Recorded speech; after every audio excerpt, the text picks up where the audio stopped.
কেমন আছো বন্ধুরা? আশা করি সবাই ভালো আছো। আমি আর আমার মা স্নান টান করে খেয়ে দিয়ে এখন একটু বসছিলাম এই জায়গায়।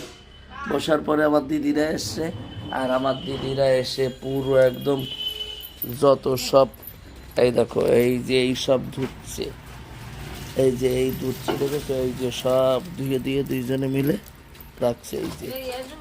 আর ও যেমন বর্দি ভিতরে ওই যে ধুচ্ছে, আমার সর্দি এই যে এইখানে ধুচ্ছে, সব কাপড় চোপড় ধুচ্ছে। আর এই দেখো ঘর পুরো পরিষ্কার, একদম পুরো সবই পরিষ্কার ক্লিন একদম। আমি সকালবেলা উঠে সব পরিষ্কার করে রেডি করে রেখেছিলাম। তারপরে আমার দিদিরা আসলো, দিদিরা এসে তারপরে তো এখন সব কিছু করছে। আর এই যে আমার ঘরটার একদম পুরো রেডি করা, কিন্তু শরীরটা এত খারাপ হয়ে পড়েছে। ওষুধ খাওয়ার পরে আমার এখন একটু ভালো লাগছে।